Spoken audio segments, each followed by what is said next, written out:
Right then, let's get right to it. I am working with a Nikon D3100. I know you're not a fan of Nikon, you have a preference towards Canon. It's the only thing I was able to get my hands on such short notice, so nonetheless. Number one, here we go. Fixing the ISO. That is, it's actually pretty simple. We set our dial here to the M, manual.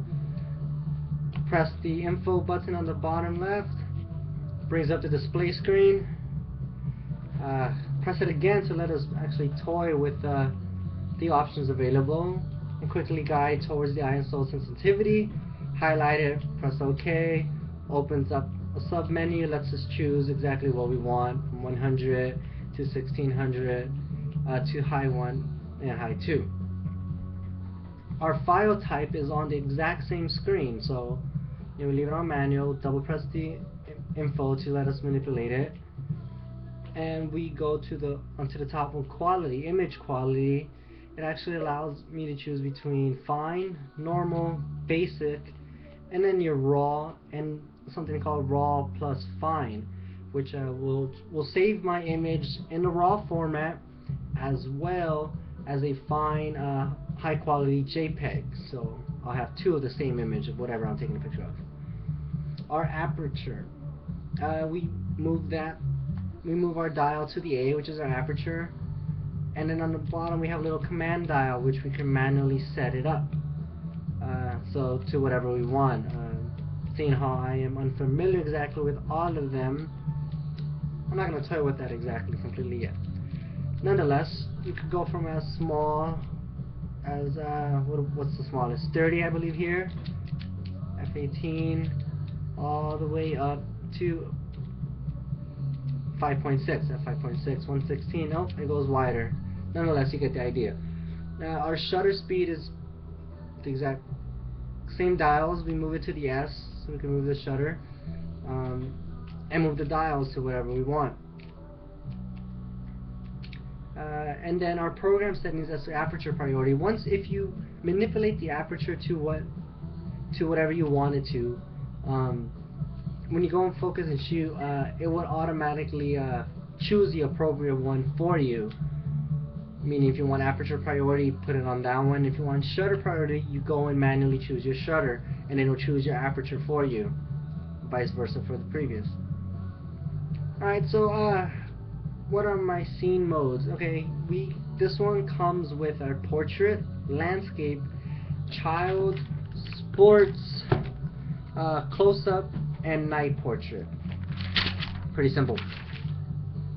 The white balance, again, put it on a manual, or actually doesn't matter, yeah, manual. We get to the info menu again, and there's an option for white balance. I leave it at auto as I do not want to toy with it. But there's a few options, from cloudy to shade, to flash, direct sunlight, cool white floor, and then of course preset manual. I'll leave it at auto for now. Exposure compensation, again, we're still in that sub menu with the info button, and it's going to be towards the bottom. Exposure compensation, I can manipulate it, and it goes by 0.3 each time, so all the way up to, let's see how far it lets me go up, +5 to -5, whichever one. Let me bring it back down to 0 for now. And my choices for focusing, here we we have auto servo, single servo, continuous servo, and manual focus. Aside from that, I could also choose to single point autofocus, meaning I put it on, say, auto servo, and under that same menu, it lets me choose. I could manipulate where I want my point of focus to be using the arrows looking through the viewpoint.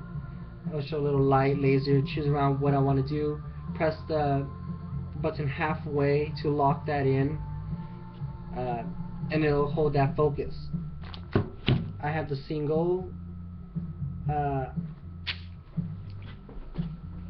pardon me, I lost my place. It goes from single to dynamic all the way up to 3D, which is more constantly moving. And then lastly, we have the auto exposure bracketing.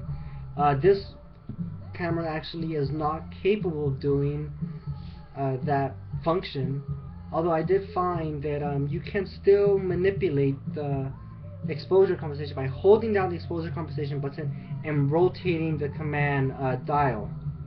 So that will take some practice, but nonetheless we should get similar results. And that is it. And just for the heck of it, wrong way, that is 30 Seconds to Mars, and that is Decepticons, and you've been listening to Florence in background. Thank you.